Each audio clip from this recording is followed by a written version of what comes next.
L'Ukraine ira jusqu'au bout, assure le président Volodymyr Zelensky, alors que la guerre lancée par Moscou entre dans son 6e mois. L'anniversaire de l'indépendance ukrainienne marqué par de multiples messages de soutien, le Premier ministre britannique Boris Johnson a fait le déplacement à Kiev. L'exécutif français au complet à l'Elysée pour un conseil des ministres de rentrée. Après 3 semaines de vacances, Emmanuel Macron prend, en préambule, exceptionnellement la parole en direct. L'occasion d'opposer son diagnostic d'un été mouvementé. Cette fin de l'abondance, cette fin de l'insouciance, cette fin des évidences montre que c'est au fond une grande bascule que nous vivons. Le moment que nous vivons, et nos compatriotes le vivent avec nous, peut sembler être structuré par une série de crises, plus graves les unes que les autres.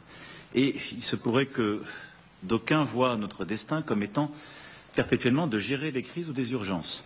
Alors que se profile une rentrée sociale périlleuse sur fond de flambée des prix et de situation économique incertaine, le président appelle son gouvernement à l'unité.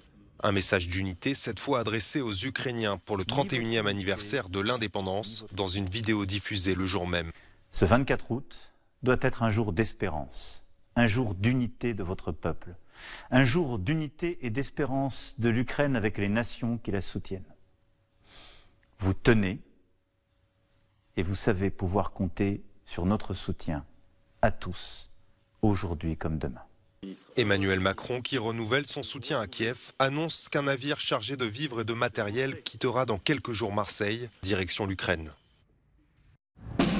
L'Ukraine célébrait ce mercredi le 31e anniversaire de son indépendance. Mais face au risque de frappe russe, en ce jour très symbolique, les rassemblements publics étaient interdits dans la capitale. Cette journée marquait aussi l'entrée dans le 6e mois de guerre. Nous tenons bon depuis 6 mois. C'est difficile, mais nous avons serré les poings en luttant pour notre destin. Chaque nouveau jour est une nouvelle raison de ne pas abandonner. Car après avoir traversé tant d'épreuves, nous n'avons pas le droit de ne pas aller au bout. Qu'est-ce que cela signifie pour nous, la fin de la guerre? Avant, on disait la paix. Maintenant, on dit la victoire. Nous n'allons pas chercher à nous entendre avec les terroristes. Tout un symbole des tanks russes détruits pendant la guerre était exposé à Kiev en ce jour de l'indépendance. Être indépendant, c'est penser, parler et faire ce que l'on veut, même en temps de guerre. C'est ce que fait l'Ukraine. Mes amis se battent tous sur la ligne de front. Donc je n'ai pas le droit de dire que je suis fatiguée. Eux, ils ont le droit. Et nous devons les aider en faisant des dons, en payant nos impôts et en nous battant. Parce que si nous arrêtons, les Russes vont occuper l'Ukraine. Dans son discours, Volodymyr Zelensky a une nouvelle fois exigé de la Russie qu'elle retire ses troupes du territoire ukrainien, assurant que son pays avait l'intention de reconquérir le Donbass et la Crimée.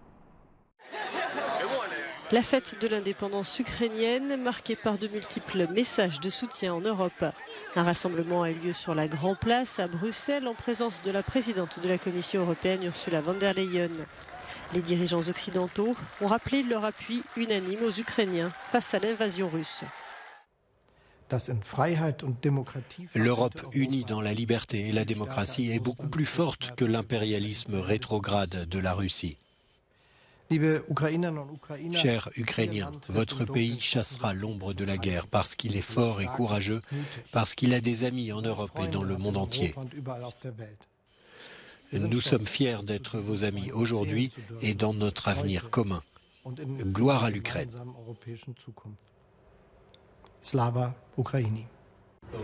Le président polonais Andrzej Duda a fait le déplacement dans la capitale ukrainienne ce mardi à la veille de la date anniversaire. Et ce mercredi, le Premier ministre britannique Boris Johnson a également fait une visite surprise à Kiev après avoir publié ce message de félicitations. Le pape François a, lui, une nouvelle fois dénoncé la folie de la guerre avec une pensée pour les enfants ukrainiens et russes devenus orphelins. Enfin, le chef de l'OTAN, Jens Stoltenberg, a souligné que l'Alliance était prête à soutenir l'Ukraine dans la durée, appelant ses membres à investir davantage pour leur défense. Une alliance germano-canadienne pour ne plus dépendre du gaz russe. Les dirigeants allemands et canadiens ont signé ce mardi un accord pour importer massivement de l'hydrogène renouvelable produit outre-Atlantique. Les premières livraisons sont prévues dans 3 ans. L'objectif à terme, établir une chaîne d'approvisionnement transatlantique d'ici 10 ans. Nous pensons que les provinces atlantiques canadiennes sont une grande opportunité pour nous, mais aussi pour le Canada de contribuer à la transition énergétique. Le Canada est un partenaire proche qui partage les mêmes valeurs que nous à ce sujet. À court terme, nous devons bien sûr parler du gaz naturel liquéfié. Mais à long terme, le véritable potentiel réside dans l'hydrogène vert provenant des provinces atlantiques venteuses et peu peuplées.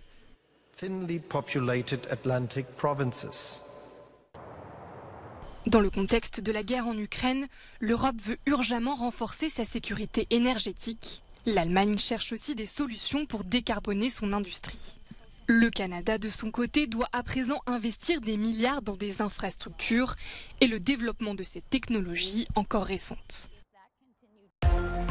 Visiblement émue, la première ministre finlandaise est revenue sur la polémique suscitée par des vidéos la montrant en train de faire la fête avec des amis. « Je suis un être humain », a-t-elle dit, « j'aspire aussi à la joie et au plaisir au milieu de ces nuages sombres ». Sanna Marin a souligné qu'elle n'avait pas manqué un seul jour de travail. Jusqu'à présent, elle reste soutenue par son parti social-démocrate. Des dizaines de migrants alignés devant les caméras dans un centre de détention de Tripoli en Libye. En mai dernier, le gouvernement libyen annonçait l'interception de 3000 migrants en quelques jours. Des images qui masquent mal les accusations de torture, de viol et autres détentions arbitraires relayées par plusieurs ONG et confirmées dans un rapport de l'ONU fin juin. Depuis janvier, environ 13 000 personnes ayant tenté la traversée de la Méditerranée ont été ramenées en Libye. Ce Syrien raconte les atrocités dont il a été le témoin. J'ai dû nager, dit-il. Je ne devais pas être vu des gardes-côtes libyens, des milices libyennes. Ce sont des criminels. S'ils nous arrêtaient, ils pourraient nous tuer. L'an dernier, j'ai vu des gens se faire tuer, 7 ou 8 personnes de nationalité africaine. Malgré les accusations de mauvais traitement, l'Union européenne continue de collaborer avec Tripoli pour freiner le nombre de migrants arrivant sur ses côtes. Début août, l'organisation Human Rights Watch a accusé l'Agence européenne des frontières, Frontex, de soutenir, à l'aide de drones notamment, les efforts des forces libyennes pour intercepter les bateaux, malgré des preuves accablantes de torture et d'exploitation.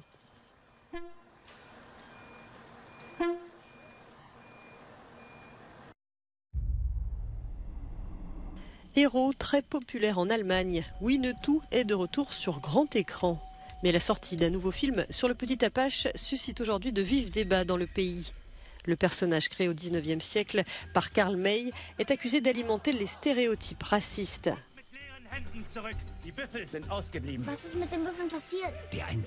La sortie de 2 livres accompagnant le film a aussi été la cible de vives critiques, poussant même l'éditeur Ravensburger à les retirer de la vente.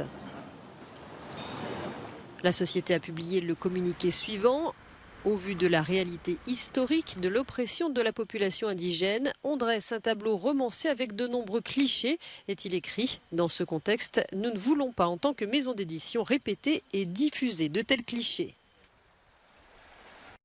Si l'Association des Amérindiens d'Allemagne s'est félicitée de cette décision, dans l'opinion et sur le net, les avis sont très partagés. La polémique est-elle légitime ou largement exagérée? Pour cet ethnologue, le personnage reste inoffensif. Je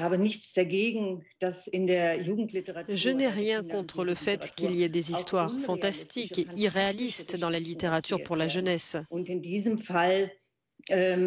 Et dans ce cas, c'est exactement cela, une version glorifiée et embellie de la vie des peuples indigènes d'Amérique du Nord.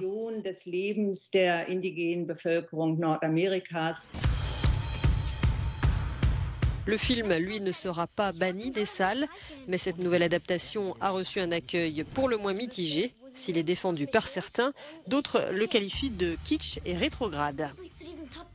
Er ist ja wohl meistgelohnte Verbrecher des Wilden Westens. Was will der Sheriff von dir? Kannst du den Gang lassen? Ich will einen Dienst!